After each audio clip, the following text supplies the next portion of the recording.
ada rangkuman dari beberapa menu yang saya buat. Ada tabel barang, stok tabel barang, tabel laporan, tabel kategori, dan juga di sini ada kalender. Nah, untuk menunya sendiri terdapat master, peramalan, dan laporan. Di master kita akan menemukan menu barang. Nah, di sini terdapat barang yang saya ambil dari perusahaan saya. Nama barangnya yaitu mie Sarini, namanya mie sejati. Nah, di sini terdapat beberapa varian. Nah, ini ada 8 varian. Di sini kita bisa melihat detail seperti ini. Kita juga bisa mengedit. Kita bisa mengedit juga di sini, lalu update data. Nanti akan otomatis mengupdate di sistemnya. Nah, ini di sini kita juga bisa mengelola stoknya. Jadi ketika nanti proses peramalan kita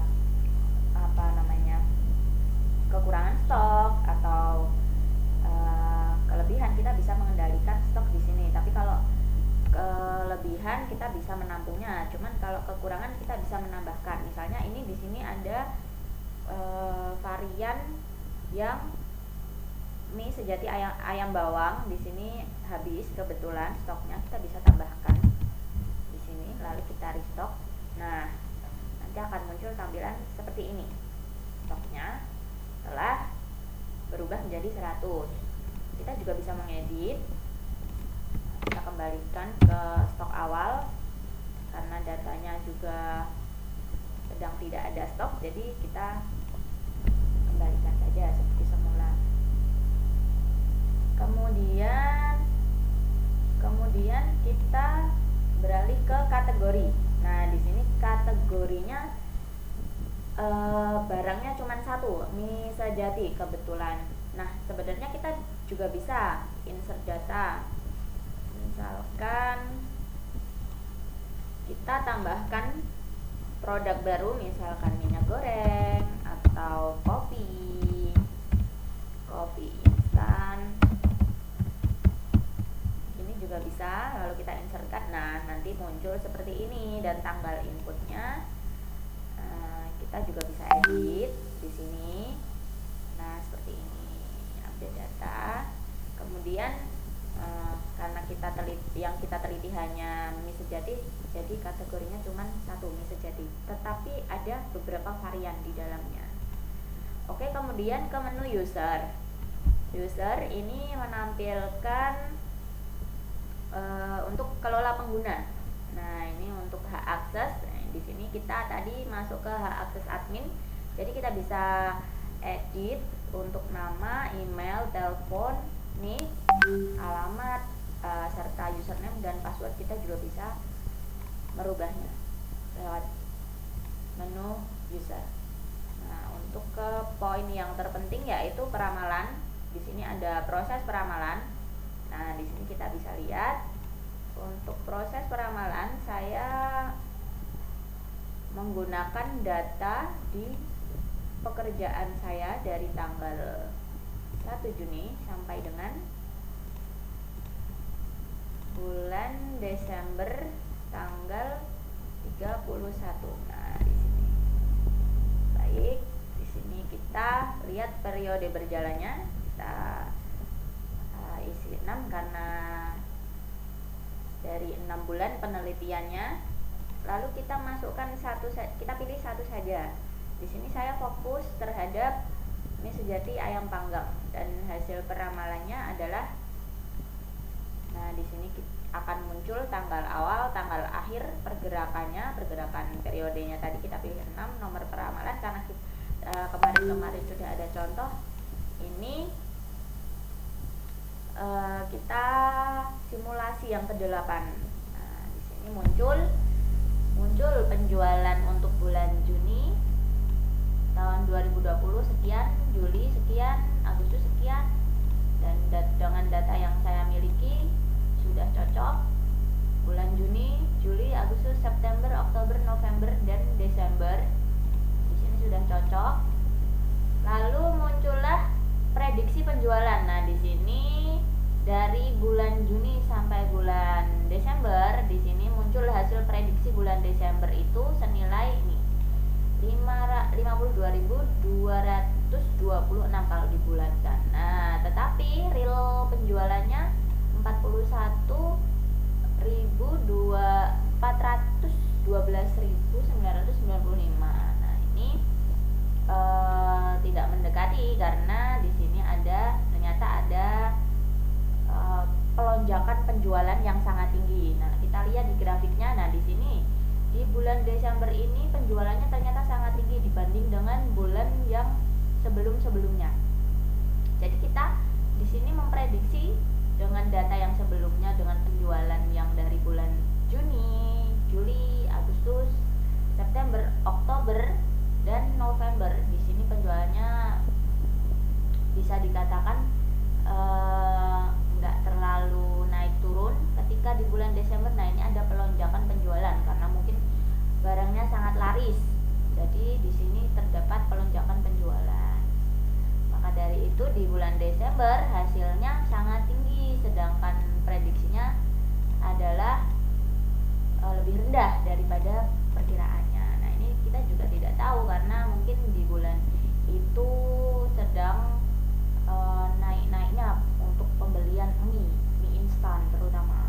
Nah, hasil peramalan untuk di bulan Januari 2021 adalah 115.652 pieces mie.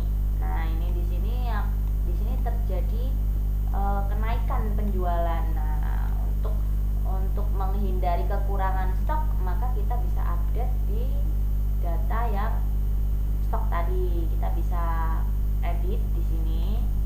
Nah, di sini kita bisa edit stoknya untuk agar tidak terjadi kekurangan stok lagi. Karena di sini sudah terjadi, mungkin kemarin pas di bulan Desember kekurangan stok. Jadi kita dengan adanya aplikasi ini, hasil peramalan di bulan Januari terpampang nyata ini sangat tinggi dan kita bisa lanjut untuk mengedit stok yang ada. Nah, ini untuk peramalan penjualan menggunakan metode moving average-nya, yaitu senilai 115.652 pieces. Nah, tingkat keerorannya 87,4%. Nah, karena ini tadi di bulan Desember terdapat pelonjakan penjualan. Ketika penjualannya bisa terus seimbang. Nah, di aplikasi peramalan ini, MAPE-nya atau mean absolute persentase errornya ini bisa jadi angkanya bisa lebih kecil. Jadi seperti itu. Untuk menyimpan data ini kita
bisa melihat stok. Jadi manajer juga bisa mengontrol apakah stoknya kekurangan atau perlu diupdate. Di sini bisa dilihat di dashboardnya. Lalu untuk peramalan, manajer juga bisa melihat untuk hasil penjualan. Hasil penjualan misalnya di bulan Juni 2020 tanggal 1, terus sampai dengan Juni juga 1 bulan saja. Nah, di sini kita bisa lihat nih, kita bisa si manajer bisa pilih untuk kode barangnya apa saja, tapi biar lebih gampang ya sudah pakai yang ini saja. Nah, kita hasil peramalannya segini, sama dengan yang tadi ya, hasil penjualannya. Nah, untuk kita juga bisa edit, pilih ke yang goreng soto misalnya. Nah, di sini ada penjualannya sekian, karena data yang dimasukkan sudah lengkap dari bulan Januari sampai dengan bulan Desember. Untuk hasil peramalan, di sini terdapat hasil peramalan yang sudah dibuat dari hak akses admin. Nah, atasan tinggal lihat saja atau manajer bisa lihat saja detailsnya, details yang sudah diramalkan. Nah, hasilnya seperti ini hasil peramalannya. Jadi bisa melihat prediksi penjualannya berapa, tingkat keerorannya berapa. Nah, di sini persentase errornya berapa. Jadi si manajer juga bisa mengingatkan untuk admin update stok, atau untuk menambahkan stok, atau tidak order stok lagi, karena kan di PT ini ketika stok habis kan harus order dulu ke supplier. Jadi biar gak telat ordernya, dengan adanya aplikasi ini lebih memudahkan perusahaan untuk